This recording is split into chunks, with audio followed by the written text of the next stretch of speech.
Personal information confidential ఉంచుతూనే వాళ్ళ యొక్క డేటాని యాక్సెస్ ఎవరికి ఎక్కడ యాక్సెస్ చేసుకోవాలో అక్కడ వరకు యాక్సెస్ చేసుకునే విధంగా ఈ యొక్క వెబ్సైట్ ఉంటుంది. And there will be official email IDs. ఫ్యూచర్లో ఏంటంటే డిస్ట్రిక్ట్ అసోసియేషన్స్కి కూడా మనము అఫీషియల్ ఈమెయిల్ ఐడీస్ ఇద్దాం. ఎందుకంటే ఇప్పుడు వరకు అన్ని private email IDs, personal email IDs తోటే మనం కోఆర్డినేట్ చేసుకుంటున్నాం. కానీ it will be in the name of Telangana kabaddi association. దాంతోపాటు సుబ్బు గారిని మీరు చేస్తే మీ డిస్ట్రిక్ట్ అసోసియేషన్స్ని కూడా మీరు వెబ్సైట్స్ పెట్టుకోండి. ఎందుకంటే we want to upgrade our system in par with AKFI. AKFI కూడా మొత్తం డిజిటల్ ప్లాట్ఫామ్లోకి వెళ్ళిపోయింది కాబట్టి ప్లేయర్ ఎన్రోల్మెంట్ అయినా కానీ ఏదైనా కానీ వాళ్ళు డిజిటల్గా చేయమంటున్నారు.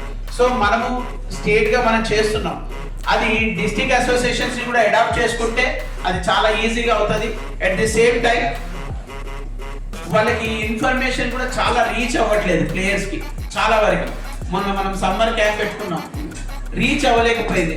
వాళ్ళు రీచ్ కానందున చాలా మంది వాళ్ళ యొక్క ఫెసిలిటీని యూజ్ చేసుకోలేకపోయారు. మేము రీసెంట్గా ఒక టోర్నమెంట్ మనకు అవకాశం వచ్చింది. ఏంటంటే యూత్ గేమ్స్ అని చెప్పేసి 18 years వరకు ఇచ్చారు. ఇట్ వాజ్ 16 years, 16 సంవత్సరాలు ఉండే. దాన్ని 18 years చేసినప్పుడు ఒక ఇమీడియట్ ఛాన్స్ కావాలన్నప్పుడు అదే కోచింగ్ క్యాంప్లో ఉన్నటువంటి ప్లేయర్స్ వాళ్ళ యొక్క పర్ఫార్మెన్స్ ఫస్ట్ డేకి కానివ్వండి లాస్ట్ డేకి చూస్తే వండర్ఫుల్ పర్ఫార్మెన్స్, వాళ్ళ యొక్క పర్ఫార్మెన్స్ పెరిగిపోయింది. వాళ్ళ యొక్క పర్ఫార్మెన్స్ ఆఫ్ గేమ్ అది చూస్తే చాలా బాగా అనిపించింది.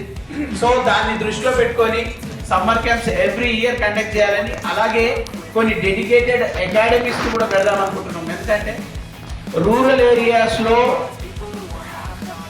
మరీ ముఖ్యంగా ఈ యొక్క గేమ్కి సంబంధించి వాళ్ళకి ఆ ఇన్ఫ్రాస్ట్రక్చర్ ప్రొవైడ్ చేయాలనేది ఒకే ఒక ఇంపార్టెంట్ మనం తీసుకున్నటువంటి ఎజెండా. ఏంటంటే ఈ యొక్క తెలంగాణ కబడ్డీ అసోసియేషన్ ఈ యొక్క టర్మ్ వరకు దాంట్లో ఫస్ట్ మనము అన్ని డిస్ట్రిక్ట్స్లో పర్మనెంట్ ఇన్ఫ్రాస్ట్రక్చర్ ప్రొవైడ్ చేయాలి. అది ఎలా చేయాలి, ఏ విధంగా మనము ఈ యొక్క ఫండ్స్ కలెక్ట్ చేసుకోవడము, అక్కడ ఉన్నటువంటి రిసోర్సెస్ తోటి, ఓన్ రిసోర్సెస్ తోటి, కొంతమంది ప్రజాప్రతినిధుల యొక్క సపోర్ట్ తోటి మనము ఈ యొక్క ఇన్ఫ్రాస్ట్రక్చర్ని ప్రతి డిస్ట్రిక్ట్లో ప్రొవైడ్ చేసుకుందాము.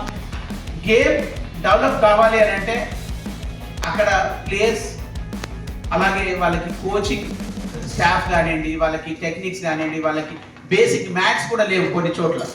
సో మనం ఫస్ట్ తీసుకున్నది ఏంటంటే ఒక ఇండోర్ ఫెసిలిటీ ఒకటి అండ్ మినిమం 2 మ్యాట్స్ ప్రతి డిస్ట్రిక్ట్ అసోసియేషన్కి మినిమం 2 మ్యాట్స్ ఇవ్వాలనేది మా ఆలోచన. దాంట్లో భాగంగానే